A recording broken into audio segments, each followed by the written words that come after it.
que son tres clases virtuales, tres clases cortas, em, tres clases que son realmente sencillas y que al final la idea es que ustedes sepan o tengan un conocimiento de qué hacer cuando un paciente les llegue con sospecha de patología biliar.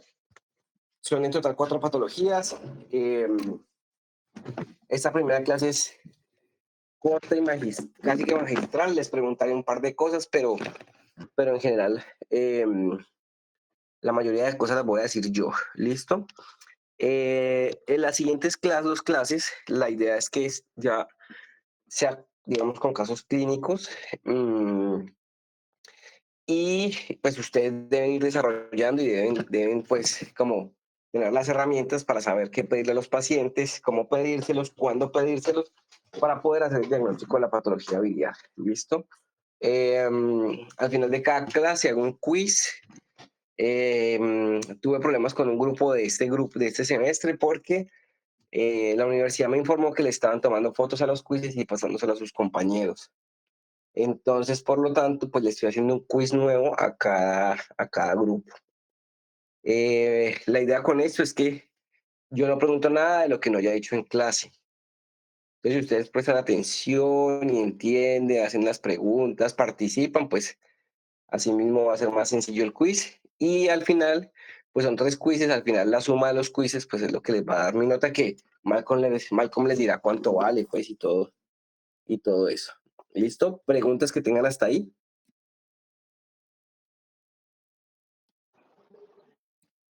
Listo. Entonces vamos a arrancar. Bueno, yo pregunto todos, y ustedes, por ejemplo, me vienen y me dicen aquí plaquetas, pues yo les voy a preguntar qué es una plaqueta. O sea, les voy a preguntar bastantes cositas en ese sentido, ¿vale? Dibujo mucho, yo dibujo horrible, pero pues es que así es que, así es que me entiendo. ¿Están viendo mi pantalla? Sí, señor. Listo. Esto simplemente para tener aquí la lista de ustedes. Espérenme, yo veo. Bueno. Entonces, como vamos a hablar de patología biliar, ¿cierto? Vamos a hablar específicamente de cuatro patologías importantes. Listo. Esas cuatro patologías son colelitiasis sintomática, ¿cierto? Está la colecistitis aguda.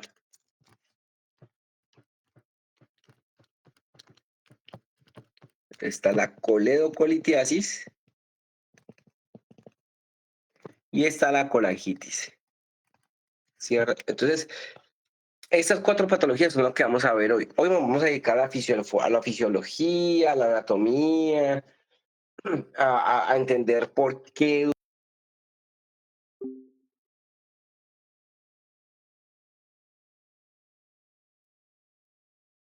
La última clase vamos a hablar de estas dos. ¿Listo? Simplemente como introducción les digo que cuando uno hace un diagnóstico de la patología biliar, uno hace un diagnóstico arrancando aquí, en la colelitiasis sintomática.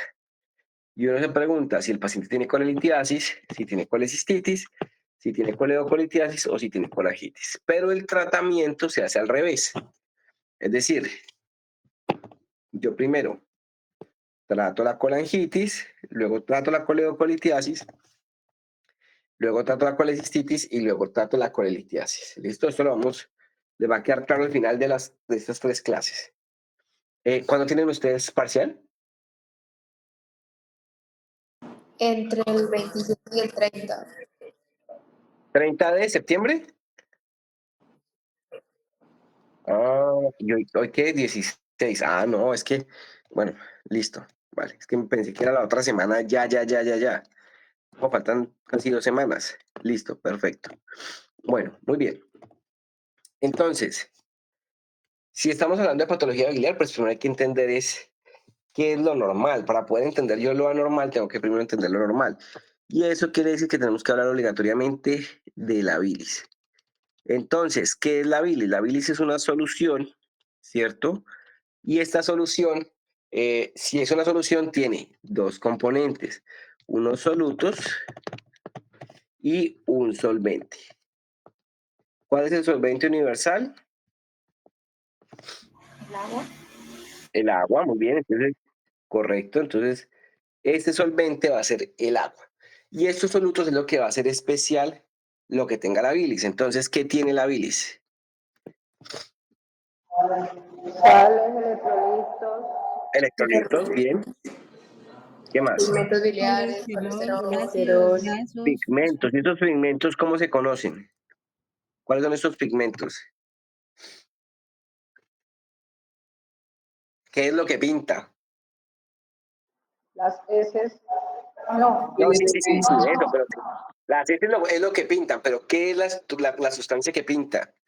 ¿Cuál es la bilirrubina, sustancia? La bilirrubina. Listo, muy bien. La bilirrubina. Muy bien. ¿Qué más tiene la bilis? ¿Qué más tiene la bilis? colesterol, Colesterol, muy bien. ¿Qué más? bicarbonato, Bicarbonato, sí. ¿Qué ácidos más? grasos, ácidos grasos, Ácidos grasos, muy bien. ¿Qué más? fosfolípidos, Fosfolípidos, muy bien. Entonces miren que todo esto, o sea, todo esto es lo que hace que la bilis, que esta solución sea bilis, ¿cierto? Entonces, cada una de de estos solutos, pues va a tener, digamos, como una importancia dentro del funcionamiento normal del tracto digestivo, ¿cierto? Por ejemplo, el bicarbonato y los electrolitos se van a encargar eh, de acuérdense que cuando uno come, la comida viene con ácido del estómago, entonces ellos generan como una homeostasis y lo que hacen es que alcalinizan ese ácido para que pueda seguir pasando a través del intestino. ¿Qué harán el colesterol, los ácidos grasos, los fosfolípidos? Y acá nos faltan unos que son las sales biliares. ¿Qué harán esos? ¿Para qué sirven?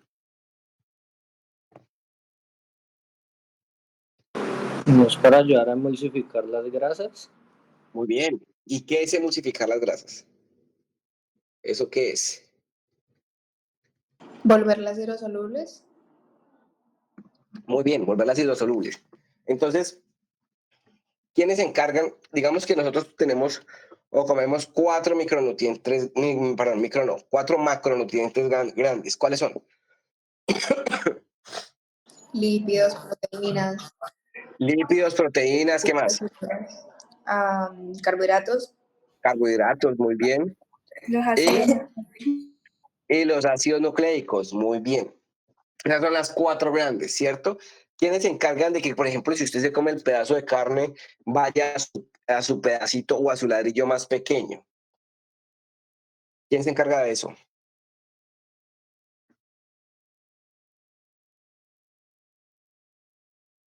¿Qué sustancia? ¿Qué proteína?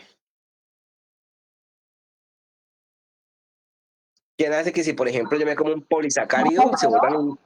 ¿Cuál? pues yo no sé, el colesterol, No. la pectina ¿Y qué es la pepsina? es una enzima, ¿no? De Eso, entonces las enzimas son las que se encargan de coger los polisacáridos, o sea, digamos, usted come un pedazo de pan, esos son puros polisacáridos, así, seguiditos. Y la estructura más pequeña de los carbohidratos, ¿cómo se llama? los péptidos, ¿no? Cadenas peptídicas. No, de los carbohidratos. Ok.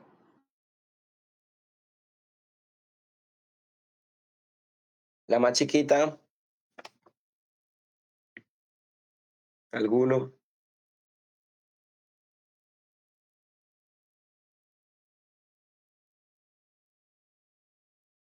Bueno, si esa les queda de tarea entonces. De las proteínas, la más chiquita, ¿cómo se llama?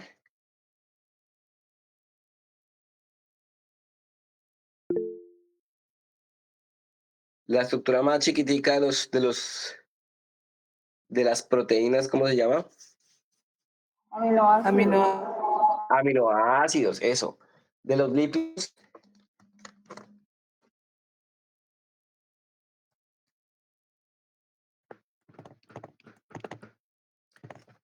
esa sí necesito que la los sepan, los ácidos grasos. carbohidratos, Ácidos Los grasos, ácidos sí. grasos son los Y eso, no sé qué, no me acuerdo. o los monoacilgliceroles.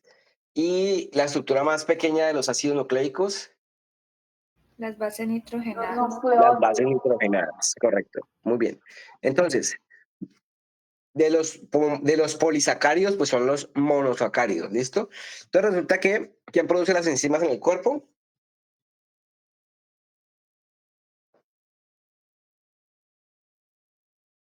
¿Qué órgano? ¿El hígado? No. El estómago, el estómago. El estómago produce algunas. ¿Cuáles? El pepsinógeno es uno. Pepsina sería la principal. ¿La cuál? ¿La pepsina no sería? Eso, la pepsina. Todo lo que tenga que ver generalmente con las proteínas, lo produce el estómago. ¿Y las otras?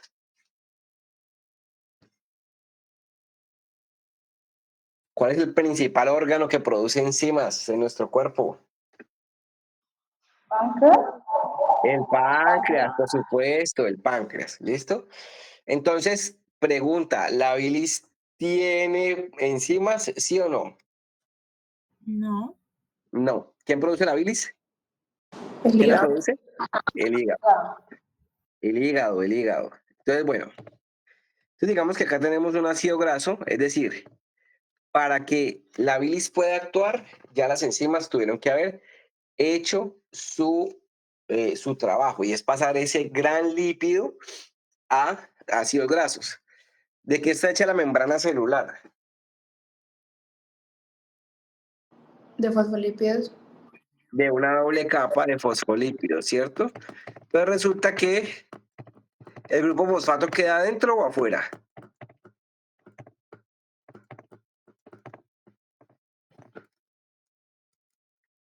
de la membrana. Bueno, eso sí, de primer semestre, pues.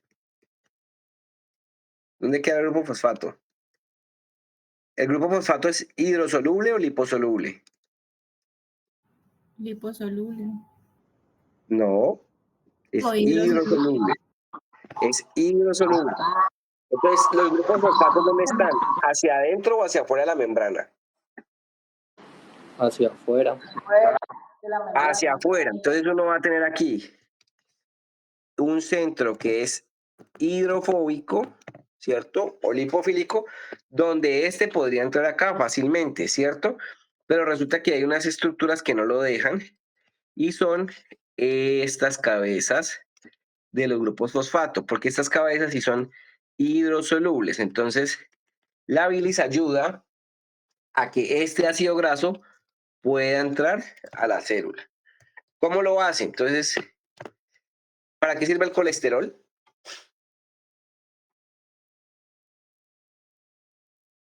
Y es como ayuda a transportar, ¿no? Ácidos grasos. Ayuda a transportar ácidos grasos, esa es una función. ¿Cuál es la otra? Que es más importante todavía. El que hace las ¿Emulsificar? ¿Cuál? ¿Emulsificar? No. O sea, sí, es otra función, pero no. ¿Dónde hay colesterol en la célula?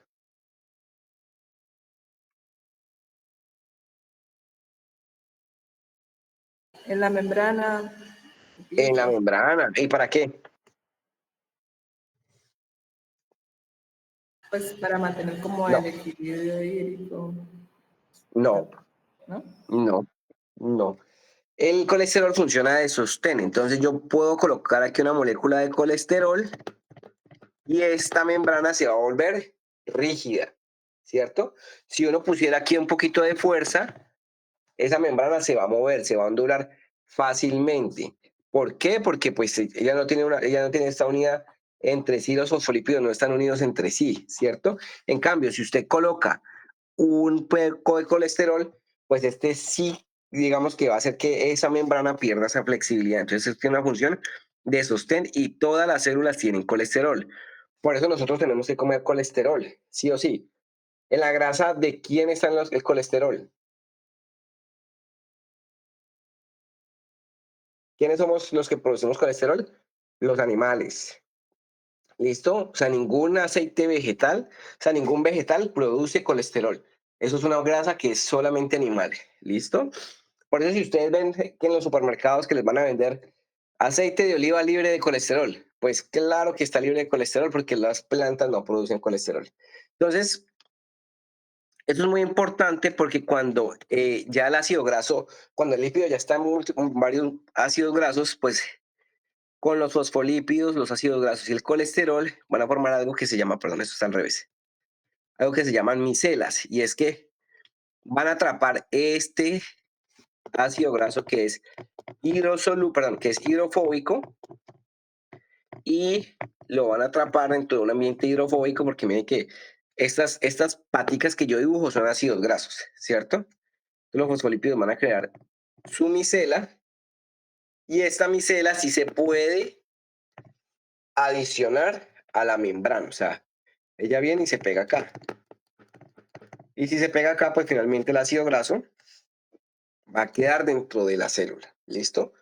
Para hacer todos los procesos que tenga que hacer en el hígado, que va a ser digamos, como la parte final donde todos los nutrientes tienen que llegar. ¿Listo? Y aquí también se va a pegar, acá también se puede pegar colesterol, ¿cierto? Y dentro de esta micela pueden estar las sales biliares también, que van a ayudar a ese transporte, o no ese transporte, que van a ayudar a la absorción de los ácidos grasos dentro de la célula. ¿Listo? Bueno, y entonces, la bilirrubina es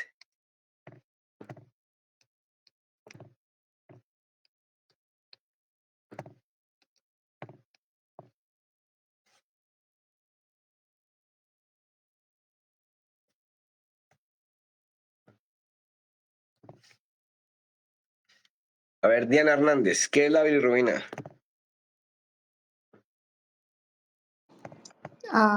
Es pues un pigmento, ¿no? No. Es. ¿Dónde se forma? ¿Por qué se forma? En el hígado. No. La Pues bilirrubina es un no es un producto pigmento de que la forma secreción parte de de los los eritrocitos. glóbulos. Ya uno porque no les escucho. Cualquiera. Pues la bilirrubina pues, es un producto pues, de la degradación del grupo hemo. Bueno, pero voy a corregir una cosa. Si es un pigmento, sí, Diana, si es un pigmento. Bueno, ¿es un producto de degradación de qué? De Del los grupo hemo. glóbulos. ¿Del qué? Es que no le escucho. Del grupo hemo. Del grupo hemo. ¿Y el grupo hemo está en la? En la ¿Hace parte de qué? ¿Dónde tenemos grupo hemo? De la sangre. En la Los sangre, en la eritrocitos. hemoglobina. ¿Y dónde está la Ujú. hemoglobina? Los eritrocitos. En los eritrocitos. Entonces, cuando el eritrocito cumple su función, ¿al cuánto tiempo? 120 días. 120 días, correcto. Eh, Después de 120 días, el eritrocito va a morirse ¿a dónde? Al vaso. En- Al Al vaso. vaso. Al vaso, no al hígado, al vaso. Y esa hemoglobina entonces es dividida en grupo hemo y en globina. ¿Qué es la globina? La proteína. Una proteína. Entonces, esa proteína se degrada para hacer un aminoácido y hacer otras funciones, o para volver a ser globina, o para ser transportada en sangre para ser llevada al hígado. Y este grupo hemo luego es transformado en biliverdina y luego se transforma en bilirrubina, ¿cierto? Esta bilirrubina la transporta ¿quién? La albúmina. La albúmina, ¿cierto? Entonces, una pregunta, ¿esta bilirrubina puede pasar a la orina? No. No, No está acomodada. no, No, exacto, pues no. Entonces, si yo, por ejemplo, tengo producción de bilirrubina, ¿cierto? Pregunta, ¿quién pinta la orina? El urobilinógeno. El urobilinógeno, que es producto Oxidación ¿de quién? La oxidación de la estercolina. De la estercobilina. ¿De la estercobilina de dónde viene? Viene del proceso De la de biliverdina. ¿Que la biliverdina viene de dónde? la biliverdina, viene de la De la bilirrubina. Entonces, ¿por Ajá. qué si hay una bilirrubina que sí pinta, cierto, la orina, por qué esta no pinta? Porque no ha pasado por un proceso que se llama, que usted lo está diciendo, el proceso de conjugación, ¿cierto? Entonces, vamos a tener dos tipos de bilirrubina. Una bilirrubina que es conjugada o directa, ¿cierto? Y una bilirrubina que es no conjugada o indirecta. Esta, que es la que se formó el grupo hemo, allá en el vaso, la vamos a llamar no conjugada. Es la indirecta, es esta. ¿Listo? Y dijimos que esta no pasa orina. Eso es muy importante. No pasa orina. ¿Listo? Y entonces llega el hígado. ¿Y el hígado qué le hace? La conjuga. ¿Cómo? ¿Cómo? Mediante la UDP, ¿no? se une con la UDP, pero por medio de la Y-Z-gligadina. Entonces le pega.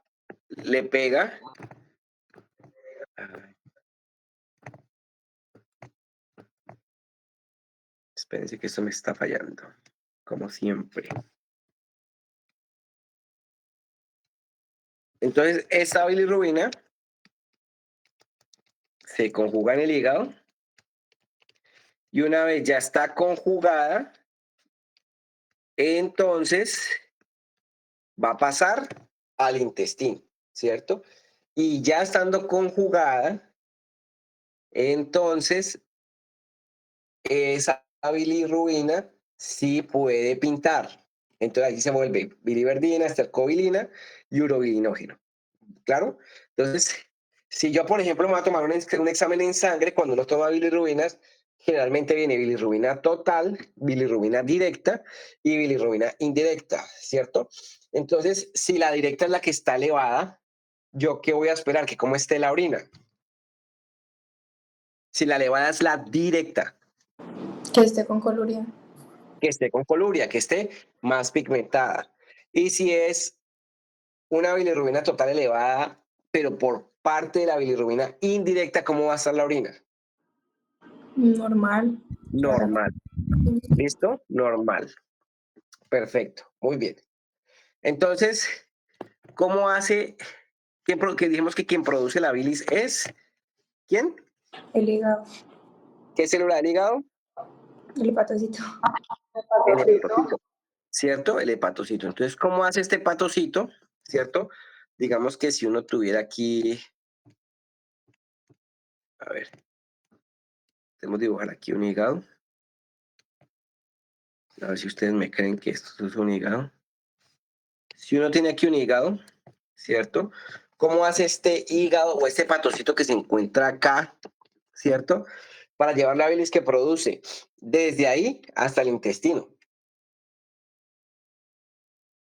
Por los canalículos, ¿no? Primero Por los conductivos canalículos. biliares, luego conductos biliares. Eso. Entonces, resulta que todas las estructuras, o digamos que no, todas las partes del hígado están representadas a través de un sistema que se llama la tríada portal, que es una arteria, una vena y un conducto biliar, ¿cierto?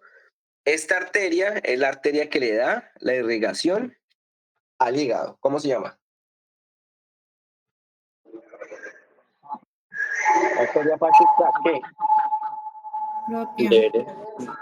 Propia. Arteria hepática propia, ¿rama de quién? De la Plénica. De la común. De la común. Espérame un segundito. Entonces, vea, esto es todo un árbol de arterias, ¿cierto? que tienen dos arterias importantes, una arteria hepática derecha, una arteria hepática izquierda, que son ramas de una hepática común, ¿cierto? Perdón, de una hepática propia, y ahí sí donde vamos, una hepática común, que es rama de quién, Del tronco celíaco. de tronco celíaco. ¿Cuáles son las ramas del tronco celíaco? La gástrica izquierda y la esplénica. Gástrica izquierda, hepática común y esplénica. ¿Listo? ¿Y el tronco celíaco es rama de quién? De la aorta abdominal. De la aorta. ¿Dónde nace la aorta? En el corazón. El tronco celíaco. ¿En qué va? ¿En qué cámara? Y en el ventrículo izquierdo. En el ventrículo izquierdo. Entonces, hoy yo en un quiz cualquiera podría preguntar si yo soy un glóbulo rojo y estoy en la aurícula derecha, ¿cómo hago para que, o cuál es el camino de ese glóbulo rojo para llegar al parénquima hepático? ¿Listo? O sea, yo creo que va a salir en un quiz hoy. ¿Listo? No, ¿y cómo así? Yo les tuve que haber dicho que hoy era anatomía y fisiología de las vías biliares.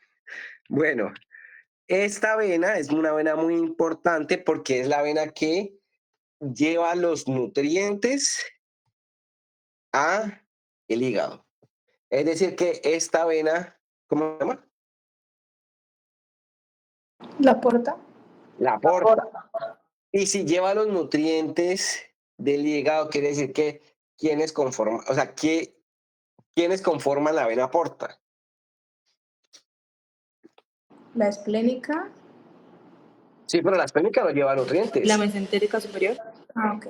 La mesentérica superior. Y digamos que es variable, pero puede la mesentérica inferior pegarse a la esplénica o pegarse a la mesentérica superior. Generalmente es a la mesentérica superior. Y si lleva nutrientes, entonces, ¿cuál es el órgano encargado de absorber los nutrientes?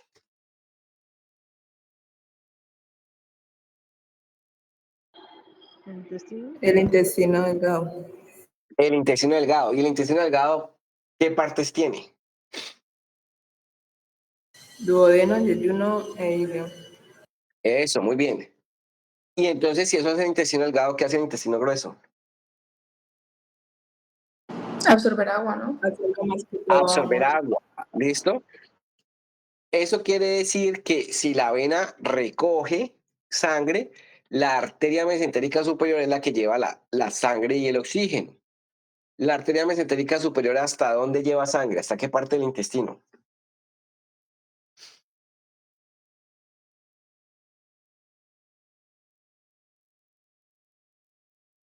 Es colon derecho y la parte del apéndice, creo que la mitad derecha del transverso. 2/3 del colon transverso. ¿Listo? De pronto, hoy en el quiz sale un examen, una pregunta de esto, porque pues como eso es lo que había que estudiar hoy, pues esa es la pregunta, como ¿hasta dónde llega la mesentérica superior? ¿Hasta dónde llega la mesentérica inferior? Pues porque esa era la pregunta de hoy. ¿Listo? Entonces, muy bien, esa es muy importante porque lleva todos los nutrientes para hacer todos los procesos que hace el hígado. Entonces, ¿qué procesos hace el hígado? Metabolizar, crear proteínas. Eso. Entonces, usted me está hablando ¿de qué? Entonces, por ejemplo, ¿Cómo así? glucólisis, glucogenólisis, gluconeogénesis, glucogenogénesis, ciclo de Krebs, que ustedes creyeron que nunca le van a volver a utilizar, pues aquí también se utiliza. ¿Listo? Y por último tenemos el canalículo biliar. Entonces, el canalículo biliar va a acompañar cada una de estas estructuras. ¿Qué es lo que yo quiero que ustedes vean acá? ¿Qué es lo que yo quiero que ustedes vean acá? Que todas estas estructuras siempre van juntas, todas. El canalículo biliar, van todas juntas, un canalículo, una arteria y una vena. Un canalículo, una arteria y una vena, ¿listo? Pero esta es la vena porta, ¿cierto? Porque las venas que recogen la sangre del hígado, ¿cómo se llaman?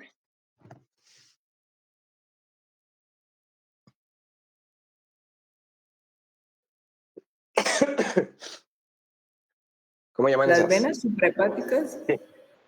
Las venas hepáticas que luego se van a volver suprahepáticas acá arriba. ¿Listo? Que estas son mucho más grandes, ¿cierto? Son mucho más grandes. Y generalmente nosotros tenemos una suprahepática grande y tenemos un canal, digamos como 6 triadas portales alrededor de una hepática. ¿Listo? Entonces, cuando terminan confluyendo todas estas canalículos biliares, pues se van a formar dos estructuras importantes y esas estructuras importantes se van a llamar ¿cómo? Aquí las estoy dibujando. Aquí. Los conductos hepáticos. ¿Tubo hepático común?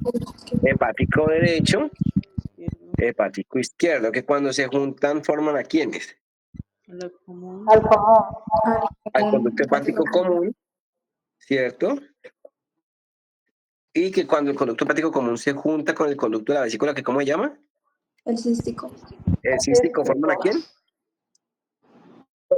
Al Colédoco. Al conducto colédoco, ¿cierto? ¿Cuánto debe medir el colédoco? Menos de 6 milímetros, ¿no? Menos de 6 milímetros. Ojo, esta medida, ¿cierto? El grosor del colédoco. Porque ahorita que veamos la vesícula, vamos a ver que hay otra cosa importante dentro de la vesícula que es diferente que vamos a ver también. Listo. Este conducto colédoco llega a una estructura en conjunto con otra estructura, por acá. Esta otra estructura, que es esta que voy a pintar acá, ¿cómo se llama? El conducto pancreático. El conducto pancreático principal. Y llegan a una estructura, vamos a colocarle aquí esta estructura de acá, que ¿cómo se llama? La ampolla de Vater. La ampolla de Vater, ¿cierto? La ampolla de Vater, ¿a dónde llega? Al duodeno. ¿A qué porción del duodeno? La primera, No, la segunda. a la segunda, ¿sí o qué? Correcto. Y en la segunda porción del duodeno, antes del duodeno, ¿qué órgano hay? El esfínter. El píloro. O sea, el estómago. El píloro, pero el píloro es parte de qué órgano? Del estómago. Del estómago. ¿Y antes del estómago? El esófago. ¿Y antes del esófago? La laringe. No, la laringe es parte del sistema respiratorio. Perdón, la faringe. La boca. ¿Cuál faringe? No, ¿Cómo? la La boca no. La No, orofaringe. la orofaringe no. Entonces, ¿qué? La La hipofaringe. ¿Cómo está dividida la faringe? oro, naso, ¿Cuál va arriba? la naso, La naso, en la mitad, oro. y abajo, No sabía que había hipo. hipofaringe, claro. Entonces, esófago, hipofaringe, y por encima de la hipofaringe, La oro, y antes de antes de la orofaringe, ¿qué hay? la epiglotis. No, la epiglotis hace parte de la orofaringe.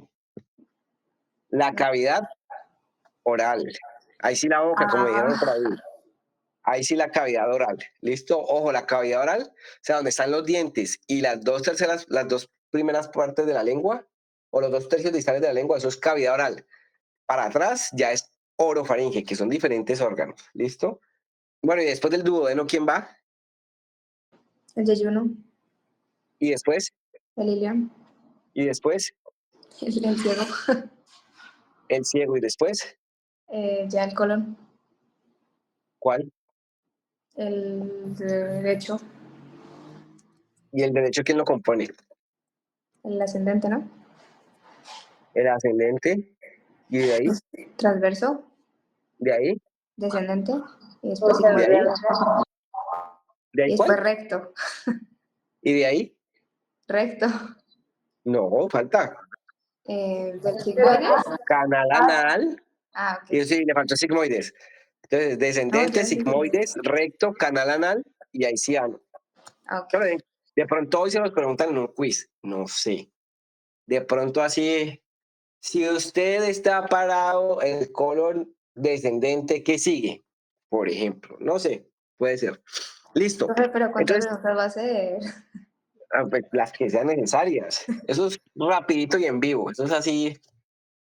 No es que me toca improvisar porque como ustedes pusieron a tomarle fotos, pues me toca inventar más preguntas. Entonces, toca.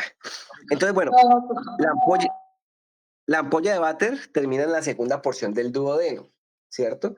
Entonces, ella genera una proyección cutánea que se llama, ¿cómo? Una proyección cutánea, no, una proyección hacia la luz del duodeno, que ¿cómo se llama? ¿El esfínter? No, Ay, esa. ¿Cómo se llama? Esa. la ampolla No, duodenal mayor. Ah, la papila la duodenal, duodenal. duodenal mayor, ¿cierto? Entonces, si yo me paro aquí en el duodeno, si yo lo veo desde el duodeno, se va a llamar papila duodenal mayor. Si yo ya me paro aquí, entonces aquí sí se va a llamar ampolla de váter. ¿Listo? Entonces, resulta que el eritrocito que está acá, que produce su bilis, lanza esa bilis o no la lanza, digamos que a través de vesículas lleva la bilis a los canalículos biliares que están cerquita a él. Entonces lo lleva ahí y por gravedad esa bilis va a empezar a caer, ¿cierto? Pregunta, ¿nosotros cuándo necesitaremos la bilis? ¿Cuándo comemos grasa? Fíjense que sí, o sea, sí, pero ¿cuándo come usted grasa? Cuando come. Cuando come, ¿cierto? En general.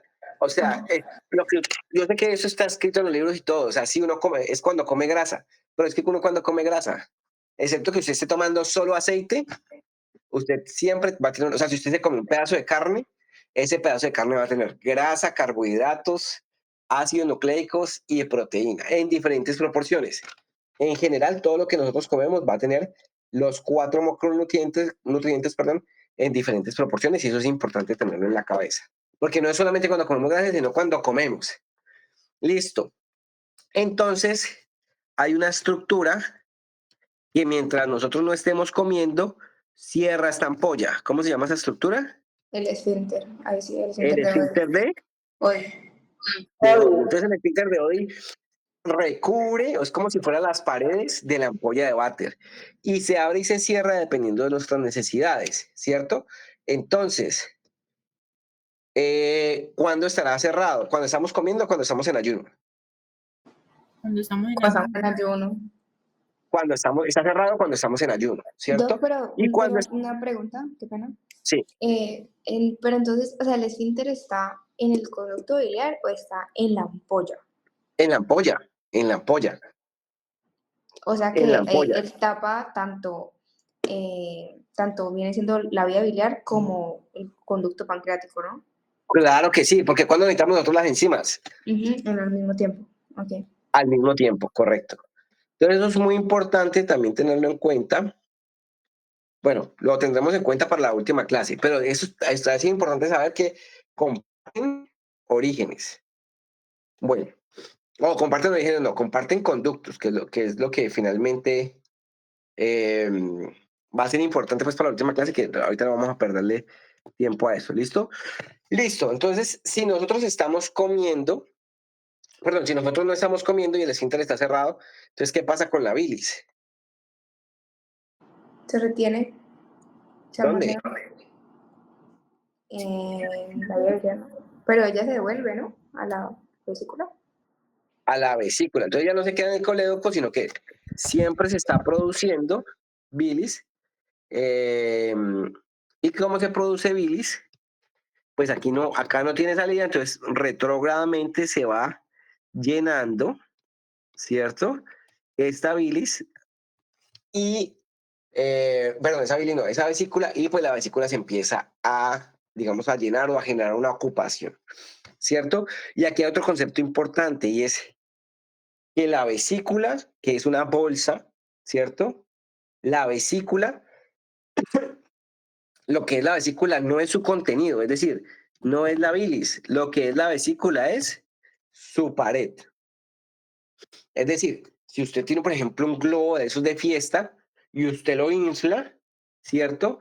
El globo no es el aire que está dentro, sino el globo en sí, o sea, el hule que se ha ido expandiendo, ¿vale? Entonces, la vesícula tiene un apartado aquí importante, y es que la vesícula, su pared, como la que estamos hablando, tiene 4 capas, ¿cierto? Si uno la mira así, tiene 4 capas histológicas, de adentro hacia afuera. ¿Cuáles son esas capas? La mucosa, la submucosa, la muscular y la serosa. Correcto. Entonces, estas 4 capas, ¿cuánto debe medir la pared de la vesícula? Menos de 4 milímetros. Menos de 4 milímetros, ¿cierto? Entonces, esta pared es muy importante porque es que en estos menos de 4 milímetros debe haber todas estas 4 capas, y además la arteria que le da irrigación a la vesícula. ¿Qué cuál es? La cística. La cística, ¿que es rama de quién? Pero venga, que usted me ha respondido todas las de anatomía. Otro. La hepática derecha, Era la hepática Hepática derecha, ¿rama de quién? de la de la hepática hepática propia, propia, ¿Rama de quién? de la de la hepática hepática común, común, ¿Rama de quién? del tronco celíaco, ¿Rama de quién? de la aorta, aorta, sí. ¿Que la aorta nace de dónde? eh, En el ventrículo izquierdo, Izquierdo. Entonces, en estos 4 milímetros debe caber esa arteria, debe caber la vena, deben caber los linfáticos y además estas 4 capas. O sea que realmente es muy chiquito. Cuando yo vuelva a Colombia, que con algunos grupos de ir a operar, si ustedes también quieren, podemos ir a operar. Yo al San Juan solamente voy a operar cuando con ustedes, pues yo no hago nada más en el San Juan. Entonces, la idea es que vean cómo es una vesícula y van a ver que la pared es realmente muy delgada. Este músculo, ¿qué tipo de músculo será? músculo liso, Liso. Liso, ¿cierto? Porque los otros tipos de músculo, ¿cuáles son? Estriado cardíaco, esquelético y cardíaco. Eso, estriado Estriado y cardíaco. cardíaco. Bien, muy bien.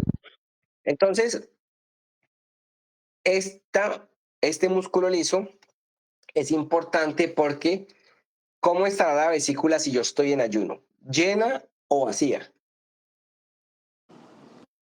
Estaría llena, ¿no? Estaría llena, ¿cierto? Eso está llena. ¿Y qué pasa entonces cuando yo como? ¿Qué pasará con el esfínter?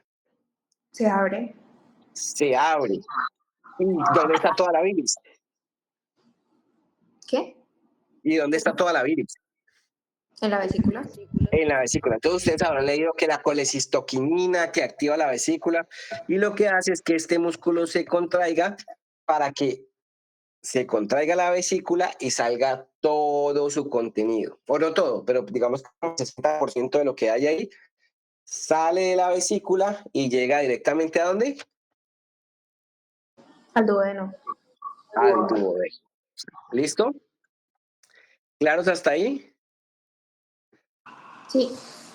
Teniendo en cuenta que a mí me interesa ver, ojo, teniendo en cuenta que a mí me interesa ver, evaluar la vesícula, que lo vamos a hablar en la próxima clase, pero que yo quiero evaluar la vesícula.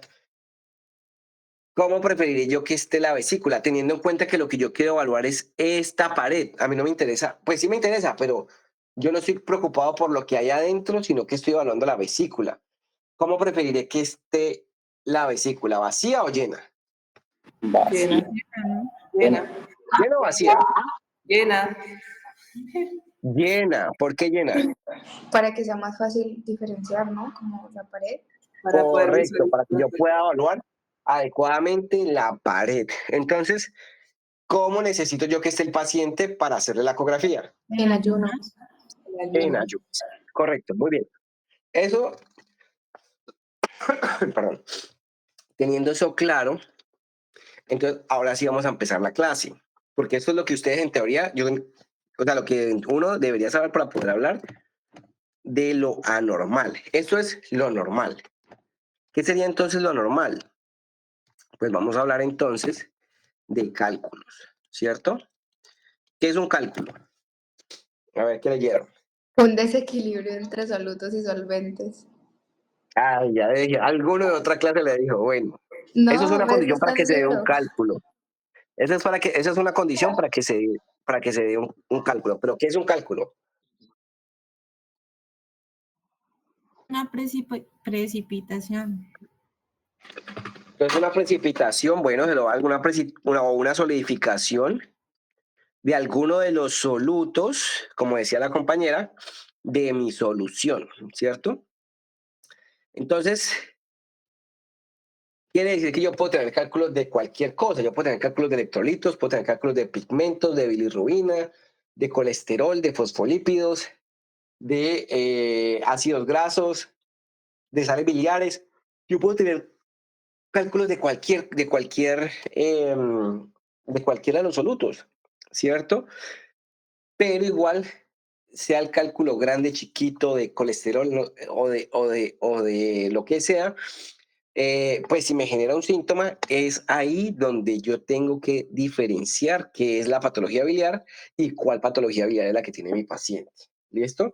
Y como decía su compañera, pues se requieren dos condiciones importantes para definir qué es, para poder que se forme un cálculo. Y eso es, uno, una alteración de los solutos, es decir, que se produzcan más solutos de lo normal, y el otro es que haya éstasis. ¿Qué es éstasis? Semiológicamente. Para como la detención de un líquido. Eso, ausencia de un flujo de un líquido, ¿cierto? Entonces, ¿por qué yo tendría alteración de solutos, ¿cierto? Puede ser, por ejemplo, porque, voy a decir las menos frecuentes, porque tengo alguna alteración en mi bilirrubina y produzco más bilirrubina de la normal. O porque tengo hipertrigliceridemia familiar, por ejemplo, y entonces produzco muchos triglicéridos y tengo más ácidos grasos en la bilis que el resto de la población general, ¿cierto? Esos son los menos comunes. Pero ¿qué es lo más común? Que nos pasa a todos nosotros, que nosotros estamos en Colombia, nos gusta la empanadita, la papa rellena, qué sé yo, el aborrajado, la picadita, la cervecita, y le estamos diciendo al cuerpo, vea, nosotros consumimos más grasa, entonces necesitamos que se produzca más material para generar más micelas para poder absorber la grasa, porque no la estamos absorbiendo bien. Entonces, ¿qué hace el cuerpo? Sin generar más solvente, es decir, sin generar más agua, va a producir más colesterol, ácidos grasos, fosfolípidos y sales biliares. ¿Listo? Por eso es que las personas gorditas que dicen que 40 años, mujeres gorditas, son las que tienen más... Fértiles. ¿Qué? ¿Fértiles? Sí, sí. Son las 4F, Todas ¿no? es... ¿Qué? Son las 4F, ¿no? Las 4F, ajá, exacto. Es por eso que estas son las que más cálculos tienen, porque son las que, como le pegan más a la papita, producen más colesterol, porque pues la grasita produce más colesterol, y le están diciendo al cuerpo, vea, necesito más material, más micelas para poder absorber los ácidos grasos que usted se está comiendo. Entonces, sin aumentar agua, aumento los solutos y eso me genera alteración del soluto. Pregunta, ¿dónde hay éstasis en la vía biliar? En todo lo que hemos visto, ¿dónde hay éstasis? ¿Dónde se detiene el flujo? Coledoco. No, En la no, vesícula, ¿no? en la vesícula. Miren que, a ver si me puedo volver acá. Miren que aquí yo les dije, la bilis se produce todo el tiempo y cae por gravedad. O sea que aquí siempre va a haber flujo, flujo, flujo, flujo, flujo, flujo, flujo, flujo retrógrado, flujo, flujo, flujo, flujo, flujo, y aquí es donde se estanca. O digamos no se estanca, se almacena, pero ahí es donde se queda quieta. Por eso los cálculos más comunes son los cálculos en la vesícula, y a esos cálculos le vamos a llamar colelitiasis. ¿Listo? Serían los cálculos en la vesícula. Pero yo realmente puedo tener cálculos en cualquier lado. Puedo tener cálculos en el hígado, puedo tener cálculos en los hepáticos derecho e izquierdo, puedo tener cálculos en el hepático común, o puedo tener los otros cálculos que son los de colédoco-litiasis. Litiasis significa lito, lito significa cálculo o piedra, ¿sí? Y colédoco, pues obviamente el colédoco. ¿Qué significa cole? Bilis. Bilis, bilis.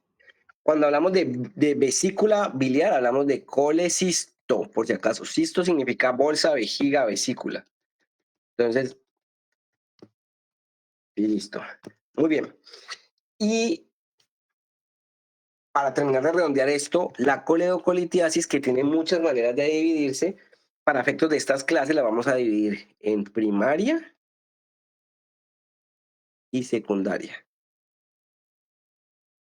¿Cierto? La primaria es cuando el cálculo se forma principalmente en el colédoco, ¿cierto? La secundaria es cuando el cálculo se genera en cualquier otra parte y migra al colédoco. Según lo que acabamos de decir, que es más común que haya cálculos en la vesícula que en cualquier otra parte, si yo llego a tener coledocolitiasis, ¿qué será más común? ¿Que tenga coledocolitiasis primaria o secundaria? Secundaria. Secundaria. Eso es súper importante que lo tengamos en cuenta. ¿Sí quedó claro ese concepto? Es muy, muy importante que quede eso claro.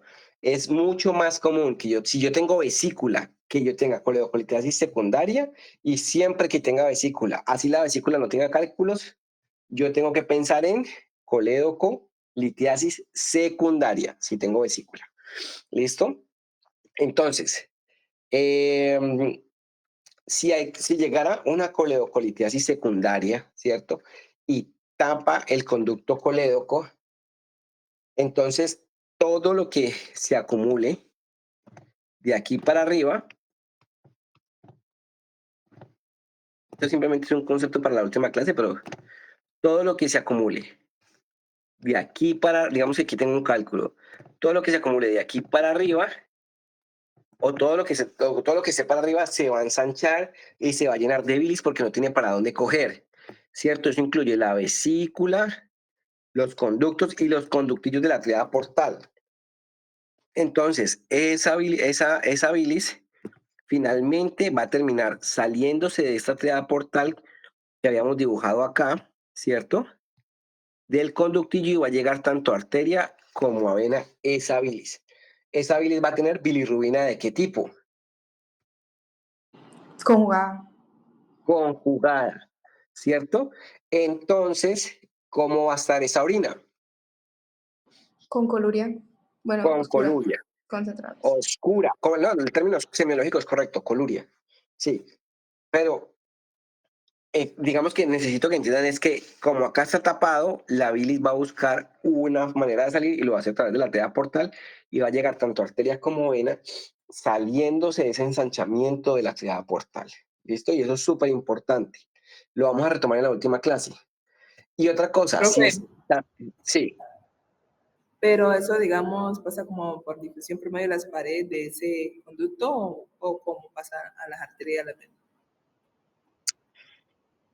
Se lo voy a explicar en la siguiente clase cuando veamos una cosa de órdenes médicas, porque si no acá nos quedamos. Pero acuérdeme cuando tiene que ver con las fuerzas que hay en los conductos. O sea, tiene que ver con presión hidrostática y presión oncótica. Pero acuérdeme la próxima clase y se lo explico con más calma. ¿Listo? Vale. Porque aplica lo mismo acá. Entonces, eso es muy importante porque si hay una obstrucción, la bilis está dejando de llegar ¿a dónde? Al duodeno. Al duodeno. Y si no llega al duodeno, el pigmento, entonces, ¿cómo van a ser esas heces? Sí, acólicas, o sea, sin color. Sin Vale. color, y eso se llama aconia. ¿Listo? Y a este patrón, cuando yo tengo una bilirrubina directa elevada, le vamos a llamar patrón. Eso lo vemos también en la última clase, pero se llama patrón obstructivo. ¿Por qué obstructivo? Porque yo estoy pensando que hay una obstrucción ¿en dónde?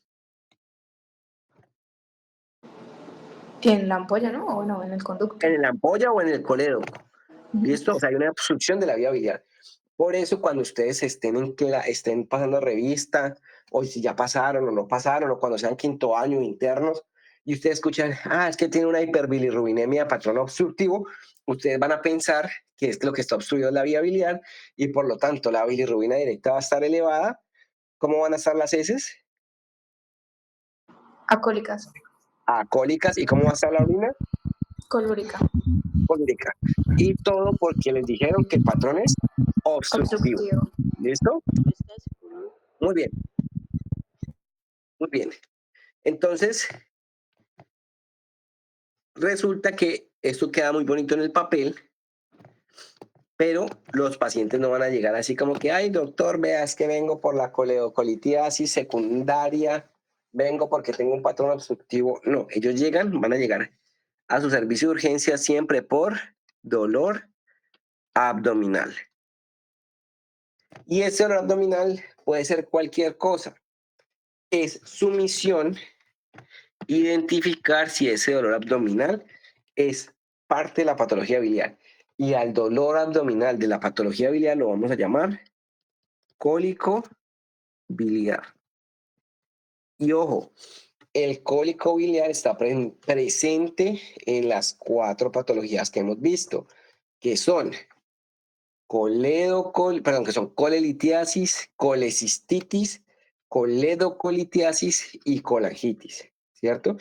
Esa es su misión, que si el paciente, su primera misión es definir si el paciente que viene por dolor abdominal tiene cólico biliar y si ese cólico biliar a cuál de las 4 patologías pertenece.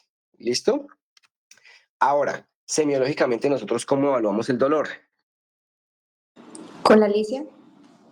Con la alicia, ¿cierto? Entonces nosotros vamos a utilizar esa herramienta semiológica que se llama alicia, donde la A significa ¿qué? Aparición. Aparición. ¿Cuándo aparece el dolor? Después de comer. Después de comer, eso. Pero Y aquí comida ustedes habrán como leído que grasosa. exacto, que comida grasosa, no sé qué, pero es cierto, o sea, yo no digo que no sea cierto, pero acuérdense que no tiene que ser, señora, ¿usted qué se acaba de comer? No, una ensalada, entonces no es cólico biliar, no tiene que ser comida grasosa, o sea, sí está escrito con la comida grasosa, pero puede ser con cualquier comida. ¿Por qué? Porque todas las comidas en general Grasa. tienen todos los macronutrientes, ¿listos? ¿Qué Doc. significa la L? Sí, Espera un momentito. Es que, en ejemplo, en la gente uno ve que dice comidas copiosas, o sea, sí, como mucho. Y, en ejemplo, sí. si la persona no comió mucho, sino comió poquito, también, ¿no? También. Eso es lo que yo quiero que les quede en la cabeza. O sea, porque es que yo he visto médicos que dicen, ay, doctor, pero es que dijo que se comió una pechuga a la plancha, entonces eso no es cólico biliar. No, sí es cólico biliar porque le está doliendo. O sea, ¿cuándo se contrae la vesícula? Pues a ver, lo vamos a ver ahorita, pero ¿cuándo se contrae la vesícula? Cuando comemos, no solo cuando comemos grasa. ¿Listo? Por eso digo que yo sé que los libros lo dicen y sí, o sea, tienen razón, pero no tiene que ser estrictamente una comida copiosa en grasa, sino comer en general. Listo. ¿Dónde se localiza este dolor? En hipocondrio. Hipocondrio Derecho. ¿En derecho. hipocondrio derecho o en epigastrio, no? Ujú. Muy bien. Está ahí. Irradiación. ¿A dónde se va ese dolor? Al hombro, ¿no? O Al hombro Al derecho. hombro derecho generalmente, pero puede ser también al hombro izquierdo, a la zona lumbar, a la espalda. ¿Listo? Bien. ¿Qué significa esta C? característica. Características. O sea que hay diferentes tipos de dolor. ¿Cuál es Ajá. este tipo de dolor? ¿Cólico? Hipocólico. Cólico, ¿cierto? ¿Y qué es lo que caracteriza a un dolor tipo cólico? Que va y viene. Que va y viene.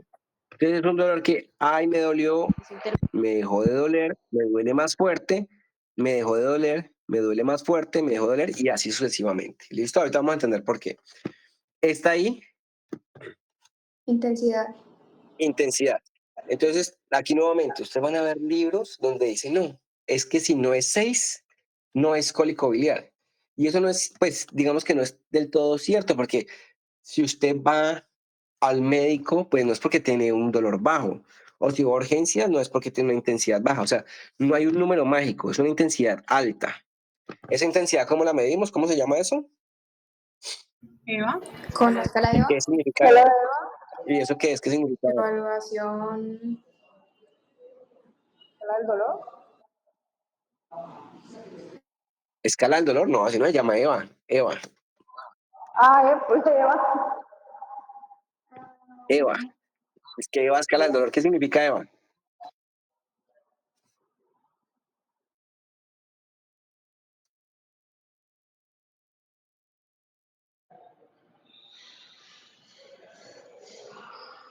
Va a anotarlo para que hagan un quiz hoy. Ahí se los dejo de tarea. Sí. Profesor, Saldrán un quiz hoy, me parece. escala visual Ya. analógica. Ah, escala visual análoga, ¿cierto? Y o sea, que eso que ustedes acaban de ver hace como un año o menos. Escala visual análoga, que se mide del 1 al 10, o se mide con caras, o se mide en braille, también se puede medir, ¿cierto? Y es una manera de evaluar el dolor. Entonces es una intensidad alta.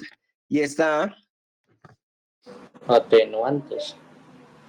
asociados a atenuantes y agravantes. ¿A qué se asocia? Una a la ingesta, Náuseas, vómito. se asocia a las náuseas, ¿eso no sería a las comidas? No, digamos que ¿qué otra sintomatología está asociada? Ah, ok. O sea, no que lo causa, sino que otra sintomatología está asociada. Náuseas y vómito. ¿Qué lo empeora? Las comidas, Las la ingesta comidas. de comidas, Muy bien, comer. ¿Qué lo calma? ¿Qué lo atenúa? el ayuno y los Medicamentos, ¿Qué posiciones, medicamentos? antiespasmódicos, Bueno, entonces como yo les dije que yo les preguntaba todo, ¿cierto? Entonces yo les puedo preguntar qué es un antiespasmódico, pero no se los va a preguntar hoy, se los va a preguntar en la siguiente clase para que los lean todos, por favor. ¿Qué es un antiespasmódico? ¿Cuál es su mecanismo de acción? ¿Cierto? Y como ustedes son médicos, o sea, ustedes no son, o sea, nadie, y me pasó a mí, uno cree que uno llega a estudiar medicina y uno simplemente va a pasar ronda y antiespasmódico, cirugía y listo, para la casa. Y no, ustedes van a tener que sentarse en un computador, hacer órdenes médicas, vueltas administrativas, y les van a preguntar, doctor, ¿qué antiespasmódico? ¿Qué presentación? ¿Vía de administración? ¿A qué dosis? Y eso ustedes lo van a tener que tener claro. Entonces, para la próxima clase, me van a decir antiespasmódicos, ¿cierto?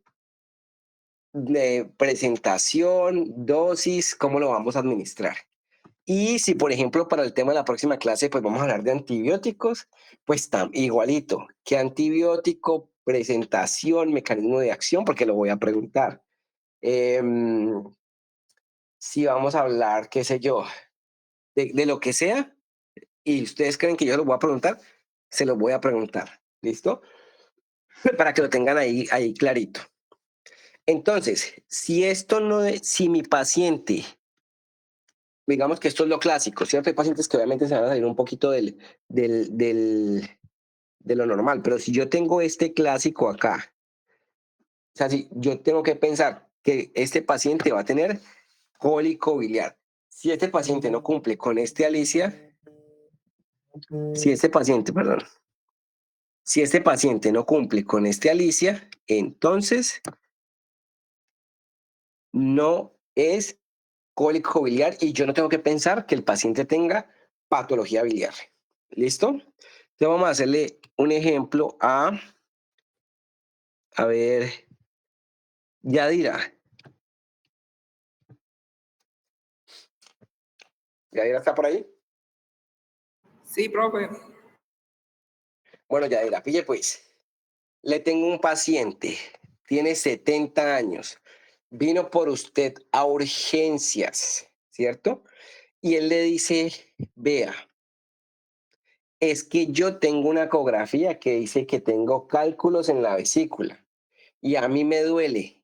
Él le escribe y usted se da cuenta que el paciente tiene un dolor en la fosa ilíaca izquierda asociado a múltiples episodios diarreicos, sin moco, sin sangre, que iniciaron hace más o menos 2 días, no sabe por qué le arrancaron, no se irradia a ningún lado, el dolor es tipo cólico, la intensidad es alta y mejora con los antiespasmódicos y con alguna posición.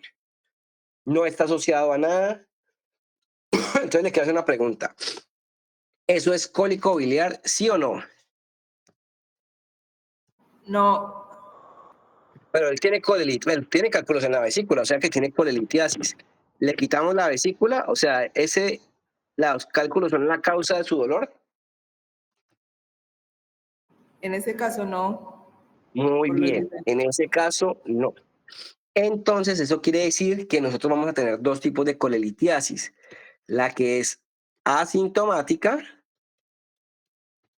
a la cual no le hacemos absolutamente nada, y vamos a tener otra que es sintomática, ¿cierto? Que si se acuerdan, esa es la primera que nosotros estábamos viendo dentro de las 4 patologías, ¿vale? Entonces, su primera misión, y que va a ser la misión de la siguiente clase, o sea, yo esto lo voy a colocar aquí, pero la misión de la siguiente clase va a ser definir qué es colelitiasis sintomática versus colecistitis aguda. ¿Sí? ¿Por qué? Porque entre estos dos hay una diferencia muy grande, y es que la colelitiasis sintomática, pues ya les voy a mostrar cuál es la diferencia fisiológica. Pero la colelitiasis sintomática, ya, o sea, a mí me dolió y ya, no pasa nada más. En cambio, en la colecistitis aguda hay dolor, pero además hay un proceso inflamatorio. ¿Listo? Hay un proceso inflamatorio. Aquí en la colelitiasis sintomática no hay procesos inflamatorios. En la colecistitis aguda, sí. ¿Por qué?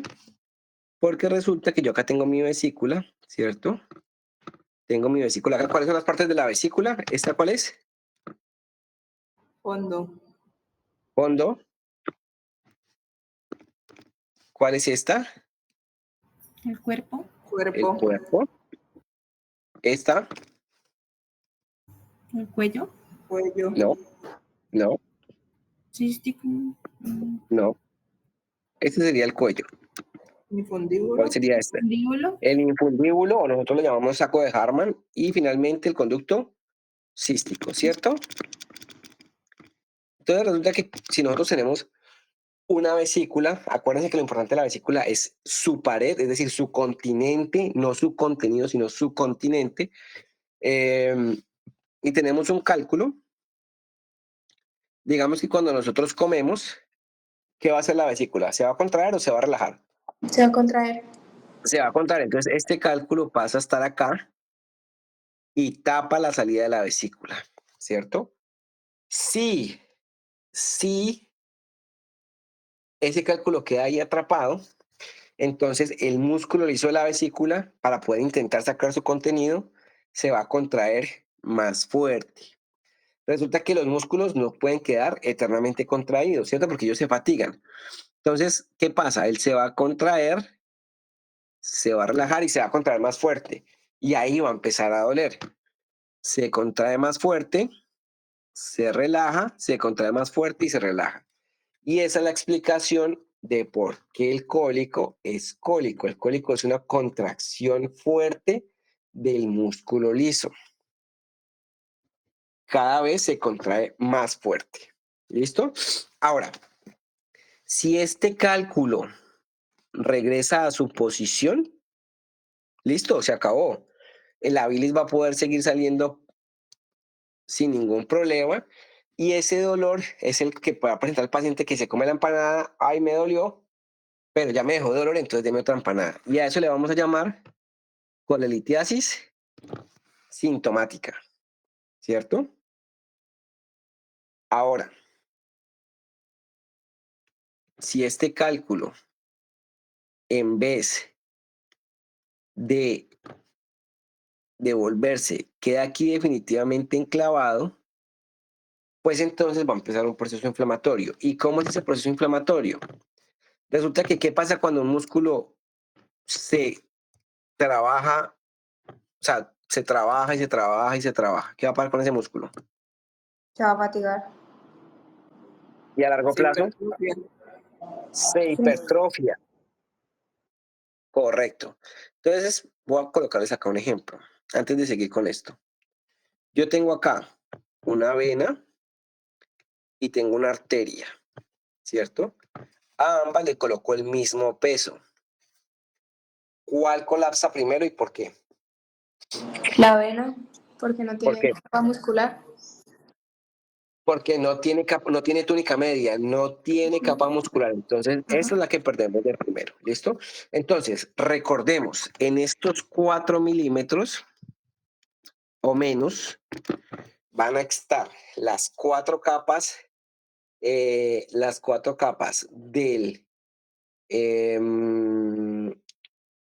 de la vesícula que acabamos de ver, y además van a ir arterias y venas.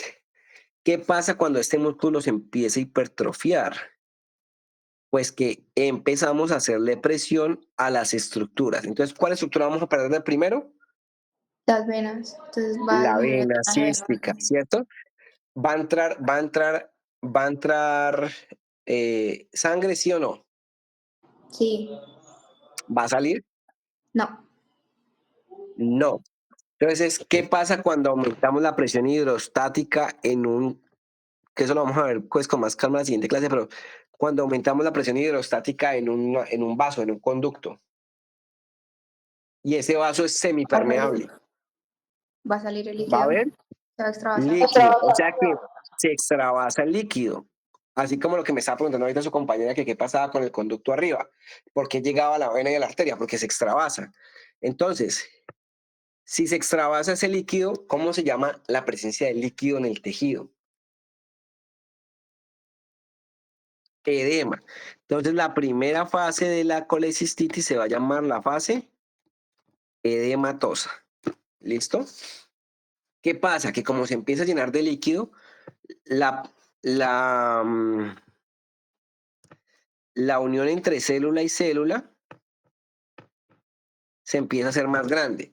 Y nosotros, ¿qué tipo de bacteria tenemos en el intestino? Gram negativos. Gram negativo, sí, Anaerobios. y anaerobios. Aerobio. O sea que yo iría pensando que el profe me va a preguntar la próxima clase qué antibióticos o qué esquemas antibióticos existen para gram negativos y anaerobios, con mecanismos de acción, vía de presentación, vía de administración y dosis. Creo yo que tal vez alguna pregunta es en el quiz de la próxima clase. Entonces, estas bacterias que están acá van a aprovechar y van a pasar en medio de las células, les van a empezar a colonizar y el cuerpo para defenderse va a emplear glóbulos blancos a dar la guerra. Cuando glóbulos blancos y bacterias empiezan a pelear y se empiezan a morir, empiezan a producir ¿qué tipo de líquido? Un exudado. Pero ya con glóbulos blancos. ¿Qué líquido es color blanco? Pus. Push. Entonces la segunda fase se va a llamar fibrino purulenta. Entonces, además del edema, ¿cierto? Que estoy teniendo, pues además de esto, pues estoy haciendo que haya pus, entonces esta pared se va a colocar más gruesa, a tal punto que también voy a perder mi arteria, y si pierdo la arteria, ¿qué le pasa a un tejido cuando pierde irrigación? Necrosis. Necrosis. Se isquemiza y se necrosa. Y de todas las necrosis que existen, porque existen varias, entonces la necrosis de la vesícula se va a llamar gangrenosa, ¿cierto? Y finalmente, pues como ya no hay, ya hay necrosis, pues va a perder la continuidad la vesícula y se va a perforar, que sería la última de las 4 fases de la colecistitis. ¿Claro eso? Esas son las 4 fases de la colecistitis.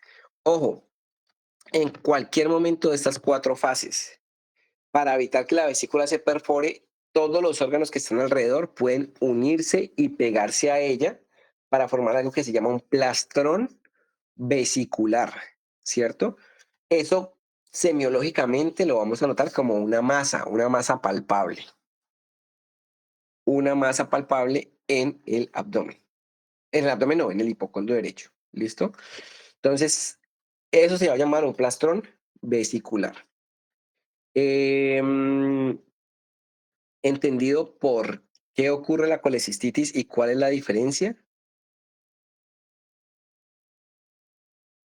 Sí, señor. ¿Dudas o preguntas que haya? Sí, profe. Pregúnteme. ¿El plastrón es la vesícula llena de bilis estancada o es la vesícula No. cruzada? El plastrón es que está la vesícula, ¿cierto? Con su proceso inflamatorio. Entonces los órganos que están alrededor llegan a cubrirla. ¿Cuáles son los órganos que están alrededor? El colon, el intestino delgado, el omento mayor, el hígado, o sea, todo lo que está alrededor se pega a ella a través del peritoneo, que eso lo vamos a ver en la siguiente clase. Y eso se llama un plastrón vesicular, y lo que busca es que si se llega a perforar la vesícula, no se, o sea, ese líquido no se riegue en toda la cavidad peritoneal, sino que quede en, en un sitio que se llama el plastrón, o sea, que es como la cavidad que hacen todas las estructuras que están alrededor. No sé si queda claro. Profe, Como una Sí. herencia. porque no todas las personas hacen plastrón. Uy, no sé, Ah, perdón. no lo sé. No, pues no se aprende, no, o sea, no pasa nada. Lo que digo es que realmente no lo sé, o sea, O sea, no ¿como de tengo qué una respuesta depende? para... ¿O como de qué depende? No, Solamente el cuerpo verá cuando lo hace, el literal. cuerpo es en cada persona reacciona diferente al, a lo que le hacen. Ok. Pero, o sea, ¿por qué unas personas hacen sí y por qué otras no? No lo sé. Bueno, entonces vea, ¿más preguntas que haya?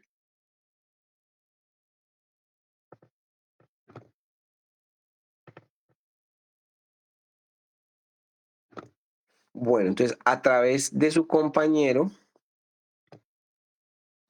les voy a enviar un link que es para el quiz. El quiz se hace a través de una plataforma que se llama Kahoot. Es en vivo, nos vamos a demorar 10 minutos, es muy sencillo. Pues yo les envío el link y ya les